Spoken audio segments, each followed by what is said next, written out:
तो फिर हम क्या हैं? बोले हम मनुष्य हैं। आप लोग क्या हैं? मनुष्य। और मनुष्य ये ऋग्वेद का एक सूत्र कहता है, सत्यम वै देवा। देव सत्य है और मनुष्य अमृत है। इसका मतलब मनुष्य क्या बनना चाहता है जी? देव बनना चाहता है। तो देव बनना चाहता है तो देव की शरण में आना पड़ेगा। जैसे सर्दी लग रही है तो किसकी शरण में जाना पड़ेगा? बोले गर्मी की। गर्मी की शरण में जाकर, अग्नि की शरण में जाकर कुछ करना होगा कि बैठना ही होगा केवल? अगर आप अग्नि के साथ जाकर बैठ गए तो क्या होगा? सर्दी चली जाएगी, भाग जाएगी। इसी प्रकार देव के जब आप संपर्क में आते हैं, देवताओं के गुण आपके अंदर आ जाते हैं। आपने यज्ञ किया, इस यज्ञ को क्या? ये यज्ञ क्या है? अग्नि वैर देवानां मुखम। ये देवताओं का क्या है? मुख है। अगर आप देवताओं को खिलाना चाहते हो तो किसे खिलाओ? अग्नि को खिलाएं। अग्नि को जब खिलाते हैं तो अग्नि कहता, अच्छा मेरी बहनों, मेरे भाइयों, तुम मेरे पास आए हो, तुम मनुष्य हो, तुम ताकतवर नहीं हो, तुम्हारा सामर्थ्य नहीं है, चलो जब तुम मेरे पास आ गए हो तो मैं तुम्हारे काम को हल्का कर देता हूं। बोले क्या करोगे? बोले जो आपने अग्नि को खिलाया, जो आपने अग्नि को खिलाया, अग्नि ने उसको तोड़ दिया, हल्का कर दिया। और हल्का करके किसको बुलाया? अपने सखा को बुलाया, अपने दूत को बुलाया। देवताओं का दूत कौन है जी? वायु। और वायु ने आपके लिए हुए पदार्थ को जहां तक आप नहीं बांट सकते थे वहां तक जाकर के बांट दिया। क्यों बांट दिया? क्योंकि आप किसके पास गए थे? आप देवताओं के पास गए थे। तुमने कहा मुझे तुम्हें भी देवता बनाना है, क्योंकि तुमने जो दिया है यह किसी एक के पास न रह जाए, इसलिए देवता उसको कहते हैं जो सबको देता है, उसको देवता कहते हैं। ठीक है जी? तो इसीलिए हम सदैव यदि पूजा करें तो किसकी पूजा करें? अग्नि की पूजा करें। पूजा किसको कहते हैं? संक्षेप में, मुझे भी बहुत चिंता है। पूजा करने के लिए 3 चीजों की आवश्यकता है। मैंने पहले भी बताई थी, कुछ नई रहने आई होंगी, इनको पता नहीं, जो सब पूजा करते ही करते हैं, हर हाल में पूजा करते हैं, लेकिन पूजा का तरीका पता नहीं। अच्छा, यदि गाड़ी की डीजल की टंकी हो और उसमें अनजाने में पेट्रोल भर दे गाड़ी में और आप स्टार्ट करके चल पड़ो तो क्या होगा? बंद हो जाएगी वो स्टार्ट होने के बाद। पेट्रोल की जगह अगर डीजल भर दिया जाए तो इंजन बेहोश हो जाएगा। तो जिसको जहां खिलाना है, जो खिलाना वही तो खिलाना है। अब किसी को कुछ भी खिला दो, जो ना खाए उसको भी खिला दो। बीमार व्यक्ति होता है वो भी खाता है, 2 दिन बुखार आ जाए, खाएगा कोई? जबरदस्ती खिलाते हो, तो मेहमान खाने का नहीं करता। और तुम कई ऐसे देवों को खिलाते हैं, ना वो पहले खाता था ना वो अब खाएगा, लेकिन तुम्हारा काम क्या है? खिलाना है, सड़ाना है। अच्छा, जो खाना ना खाया जाए तो वो क्या होगा? आपने खाना बनाया और खाना ना खाया गया तो वो खाना क्या हो जाएगा? सड़ेगा। तो तुम्हें सड़न अच्छी लगती है कि सुगंध अच्छी लगती है? भगवान ने जब हमें दिमाग दिया है, खोपड़ी दी है, तो हम खाने का क्या करें? सदुपयोग करें। भूखे को खिलाए तो आपको आशीर्वाद मिलेगा। जिसकी आवश्यकता है उसको खिलाए तो आपको यश मिलेगा, और जिसकी आवश्यकता नहीं है उसको खिलाए तो क्या मिलेगा? क्या मिलेगा? खिला दिया। एक व्यक्ति कहते हैं भरते को भरे सब, एक व्यक्ति के पास तो एक कंबल भी नहीं, सर्दी लगी हुई है, एक व्यक्ति के पास 10 रजाएं रखी है, तो क्या हुआ? जिनकी आवश्यकता यदि उनकी पूर्ति नहीं हो रही तो 10 रजाई देने वाले व्यक्ति से दे करके आप देव नहीं बन सकते, क्योंकि उनकी आवश्यकता। अच्छा बोलो, दवाई डॉक्टर के पास जाओ, दवाई रोगी को दी जाती है कि ठीक को? अगर ठीक को भी देना शुरू कर दे तो ऐसा लगेगा। अगर हम जबरदस्ती तुम्हें बुखार की दवाई लो, खाना पड़ेगा, खा लो मैं, तो किसे देना चाहिए?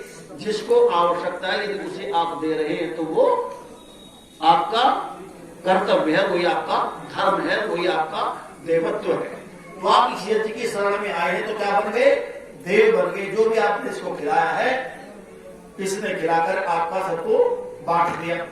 अब बुरा ना मानना, यदि हम किसी प्रतिमा को खिलाते हैं, आप पूज्यपाद गुरुदेव के अनुयायी हैं, ऋषि दयानंद के अनुयायी, भगवान राम के अनुयायी हैं। अच्छा, भगवान राम किसकी पूजा करते थे?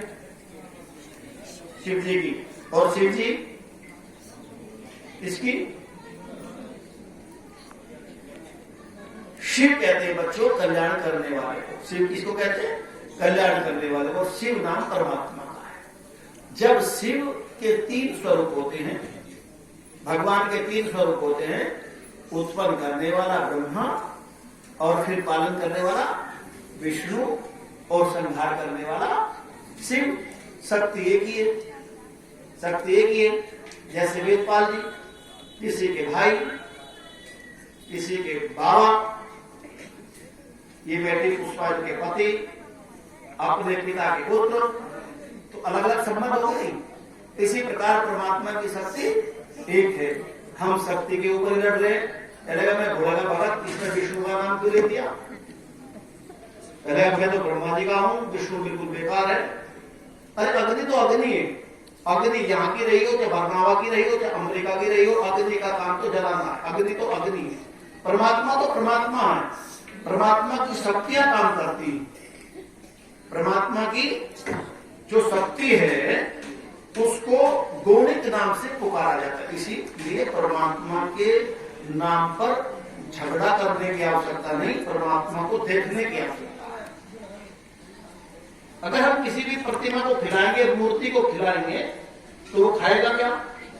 तो इसीलिए मैं पूजा करने की एक बात आपको बता करके अपनी वाणी को विराम दूंगा। बहुत महत्वपूर्ण में मेरे पास लिखा जा रहा है। अगर आप पूजा करना चाहते हैं तो पूजा करने के लिए 3 चीजों की आवश्यकता होती है। एक पूजक, दूसरा पूजी, और तीसरा पूजा की सामग्री। ठीक, पुत्र पूजक है, पिता पूज्य है। पुत्र पिता की पूजा करना चाहता है तो कैसे करेगा? बोले पूजा सामग्री उपलब्ध कराएगा। बोले पूजा की सामग्री कौन सी होगी? बोले पूजक को पूज्य की आवश्यकता को समझना होगा। पूजक को पूज्य की आवश्यकता को समझना होगा। बेटे को पिता की आवश्यकता को समझना होगा। जब बेटा पिता की आवश्यकता को समझेगा, आवश्यकता क्या है? बोले जिसके बगैर पिता को हानि होती हो वो आवश्यकता है। जिसके बगैर माँ को, पिता को, दादी को क्या होती हो? हानि होती हो, उसकी उपलब्धता कराना, उसकी पूर्ति करना, ये उसकी आवश्यकता है। उसकी आवश्यकता जब पूरी हो जाती है तो बोलो उसको सुख आता कि नहीं आता? पिता को, माँ को सुख आता नहीं आता? जब माता पिता को सुख आएगा तो माता पिता आपको आशीर्वाद देंगे। ठीक है, ये मैंने समझाने के लिए एक उदाहरण दिया। अच्छा, आप भगवान की भी पूजा करना चाहती हो? बच्चे, मेरे बेटे बच्चे छोटे छोटे खड़े, भगवान की पूजा करना चाहती हो तो कैसे करेंगे? तो वही बात घटेगी। भगवान के शासन में जब हम चलेंगे, जब हम अध्यात्म की ओर जाएंगे, तो वहां जो हमारा आत्मा है, चेतना है शरीर के अंदर, वो पूजक है। परमात्मा पूज्य है। आत्मा परमात्मा की पूजा करना चाहता है। आत्मा परमात्मा की पूजा करना चाहता है, क्योंकि परमात्मा आत्मा का पुत्र है। आत्मा परमात्मा का पुत्र है, तो पूजा कौन करता है? पुत्र करता है। तो पुत्र जीवात्मा आत्मा की पूजा, परमात्मा की पूजा करना चाहता है, तो कैसे करेगा जी? बोले परमात्मा की आवश्यकता को समझना पड़ेगा। और ये थाली उठाई और रसोई घर में गए, और रसोई घर में जाकर के 3 रसगुल्ले, 4 लड्डू, 1 बेल, 1 सेव, थोड़ा दूध उठा करके लाए, और ला करके क्या कहा? बोलो परमात्मा आपकी क्या आवश्यकता है? बोलो लड्डू खाओ मैं या रसगुल्ला खाओ मैं? किसी माई के लाल को आज तक भगवान ने बताया कि मेरी आवश्यकता लड्डू? बोले भगवान की आवश्यकता कुछ होती है क्या?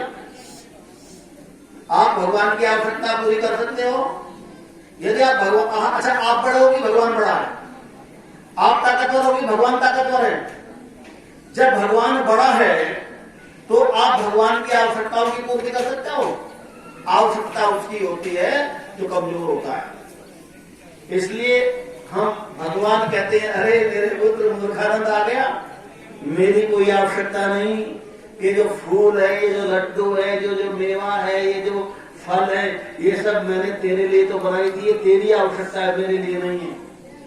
इसलिए भगवान की कोई आवश्यकता नहीं। तो फिर आप भगवान को कैसे खिलाएंगे जी? कैसे पूजा करेंगे? इसका मतलब क्या हुआ? इसका मतलब हुआ कि भगवान के बनाए हुए पदार्थों का सदुपयोग करना उसकी पूजा है। भगवान के बनाए पदार्थों का सदुपयोग करना उसकी पूजा है। आप पानी पीते हैं जी, बढ़िया वाला पीते हैं कि खराब वाला? और निकालते कैसा है, बढ़िया वाला खराब वाला? 2-4-10 घंटे के बाद कैसा निकालते हैं? रोटी कैसा खाते हैं जी? 10 घंटे के बाद कैसे निकालते हैं जी?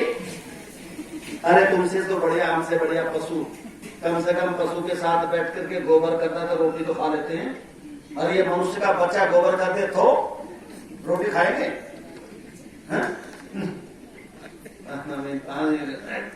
तो अच्छा अन्न खाया था, अच्छे वाला खाया था ना। और निकाला कैसा? मेरे भगवान की पूजा कर रहा हूं, भगवान का अच्छा अन्न तुमने सड़ा दिया, भगवान का बढ़िया जल तुमने सड़ा दिया। बोले प्रक्रिया? बोले हाँ प्रक्रिया तो है, लेकिन शुद्ध कर ले। वो तो प्रक्रिया है। जितना जल तुमने पिया वो गंदा कर दिया, यदि तूने उसको शुद्ध कर दिया तो लेने का फल देने से कट गया नहीं, वो पूजा है। जितना पानी पी करके गंदा करते हैं उतने पानी को कैसा कर दो? अच्छा बना दो। अगर तुम्हारा पिताजी तुम्हें कोई चीज दे करके जाए, यदि उस चीज को, उस संपत्ति को तुम बढ़ाओ तो अच्छे पुत्र हो, और घटा दो शराब पी करके तो कैसे हो? तो भगवान की संपत्ति को तुम बढ़ा रहे हो, घटा रहे हो? ईमानदारी से बोलो। ईमानदारी से कहेंगे भगवान की प्रकृति को हम रात दिन क्या कर रहे हैं? गंदा कर रहे हैं। स्कूल बहुत हैं, हॉस्पिटल बहुत हैं, धर्म के अनुरागी बहुत हैं, आचार्य बहुत है, धर्मानुरागी बहुत हैं, और बीमारी लाइलाज है। बहुत आचार्य आ गए। हमारे पास तो इंजेक्शन छोटा सा है, चलता नहीं। कई लोगों के पास तो ऐसी इंजेक्शन है कि एक बार थोड़ा सा कहा, जिसमें न खर्चा, न कहना, न सुनना, बस तुरंत भोग लगना प्रारंभ हो गया। कोई तो वही करता था तो हम भी कर रहे हैं। तो मेरा कहने का अभिप्राय, जो ऐसा करता है उसको पाप चढ़ता है। दुनिया के अंदर जो जड़ पूजा करता है, जिसने भगवान को बनाया वो भगवान को बना करके उसकी पूजा करता है, और उसके नाम पर दंभ करता है, छल करता है, ढकोसला करता है, उदर पूर्ति करता है। वेद का मंत्र कहता है ऐसे किसी भी व्यक्ति को अगला जीवन मनुष्य का नहीं बनता। आप खूब सुनाओ किसको जी? बस समझ जाओ। आप खूब खिलाओ, समझ जाओ। मैं क्यों लड़ाई बोल लूं? तुम खूब खिलाओ, तुम खूब निलाओ, लेकिन आने वाले जीवन की खैर मत समझो, जो जैसा है उसको उस रूप में। ये मेरी बेटी है, अगर मैं बेटी को बेटी के रूप में नहीं मानूंगा पाप लगेगा। ये मेरी पत्नी है, पत्नी को पत्नी के रूप में नहीं मानूंगा तो पाप लगेगा। ये मेरी माँ है, माँ को माँ के रूप में नहीं मानूंगा तो पाप लगेगा। सबके शरीर का बना हुआ ढांचा एक सा है, लेकिन संबंध सबके साथ अलग है। ये मेरी बेटी है, ये मेरी माँ है, ये मेरी बहन है, ये मेरी पत्नी है। सबके साथ यदि यथा योग बर्ताव करूंगा तो मैं एक अच्छा पुत्र, एक अच्छा पति और एक अच्छा पिता बनूंगा। और यदि मैं सबके साथ एक सा व्यवहार करूंगा तो मैं पशु बनूंगा। तो परमपिता परमात्मा के साथ, उसके नियति के साथ, उसके वेद ज्ञान के साथ जो जैसा है उसको यदि नहीं बरतता तो परमपिता परमात्मा अगले जीवन में कहता, अल्लाह तूने मेरे दिए हुए ज्ञान का दुरुपयोग किया है, तो तुझे आवश्यकता ही नहीं है, तो ये ज्ञान मुझे दे दे और जा। अब क्या बन जा? भोग योनि में चला जा। और भोग योनि में जाकर के फिर तो तेरा मन करना वही करना। कोई कुत्ता बनेगा, कोई बिल्ली बनेगा। कोई तो इतना जबरदस्त है कि तरियाई घोड़ा भी बनेगा। मगर मैं मोटे मोटे लोगों क्या बनोगे? कितना प्यार लगता है, दरियाई घोड़ा है मोटा। तो इसीलिए मेरा कहने का अभिप्राय, मैं विरोध नहीं कर रहा हूं उसका, ना मैं किसी की भावना को ठेस पहुंचाना चाहता हूं। मेरा कर्तव्य कि जिस पद पर मैं बैठा हूं और जिस गुरुदेव के तुम अनुयायी हो, मैं उनकी बात को रख रहा हूं जिससे मैं पाप के डर से बच जाऊं। मैंने अपने कर्तव्य की पूर्ति की। मैं अपने कर्तव्य में या मेरे कहीं कर्म कांड में कहीं छल हो, कहीं दम्भ हो, कहीं द्वेष हो, कहीं आसक्ति हो, लोभ हो, तो ये मेरा अंतर मेरा गुरुदेव जानता है। रही बात 100-200 रुपए यहाँ आए हुए, घोषणा हुई उनकी, कभी आप लोगों के मन में ये आए कि बहुत से रुपए आचार्यों ने रखने, क्योंकि मैं जानता हूँ 100-200-400 रुपए ये हैं, ये भी लिखने वाले ले जाए, क्योंकि हमने कब से आपको पैसे सब दिए। आपको हमारे जाने के बाद कभी ये समझो अभी हम यहाँ से उठे नहीं है। 100-200-300 रुपए के बाद में आपने यहाँ जाकर के कई माताओं ने दिए हैं। जैसे 4 चोर होते ना, 4 चोर कहने लगे 17-18 थे रुपए, तो 100-200 से होंगे, हमारे नाम लिख दो ना कई हजार। ये भी हम यहाँ से भाई ठेकेदारों यहाँ से उठे नहीं। वेदपाल जी, आपकी जो संपत्ति लोगों ने दी है वो आप गुरुकुल को दो या बर्नावेट या यहाँ के लिए रखो, हमारे ऊपर कोई फर्क नहीं पड़ता, क्योंकि हमारा तो संस्कार है। काम किया और आगे बढ़ गए, ये तुम्हारा काम। ये भी गुरु का था, वो भी गुरु का था। आप लोगों ने पुरुषार्थ किया, परिश्रम किया, लेकिन पूज्य पास गुरुदेव ने अपने जीवन से एक अठन्नी यहां से जाकर के ने लगाई और ना यहां दी। लेकिन फिर भी मैं निवेदन करता हूं, ये पैसा आपका है, आप लोगों ने दिया है, लेकिन यदि हम ये करेंगे, ये यहाँ का है, ये वहां का है, तो फिर हम उसमें उसी खाई में फिट जाएंगे। मैं निवेदन करता हूं, जितने भी पैसे यहाँ हैं, हमारे ऊपर दोष न लगे और उंगली न उठे। इसीलिए मैं अपने लोगों से निवेदन करता हूं।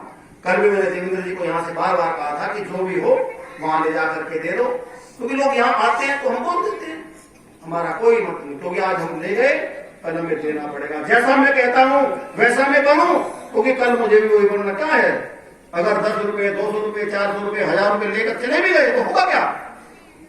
अब यश होगा, आगे देना पड़ेगा। इसलिए हमारे गुरु ने ऐसा नहीं किया, हम भी ऐसा नहीं कर दे। तुम्हारा चुन और तुम्हारा गुण। बात समाप्त करता हूं। माताओं, किसी भाई ने मेरे साथ जाकर ला करके ना एक छोटी सी प्रतिमा रखी थी। मैंने कभी नहीं जान, मैंने आज तक कभी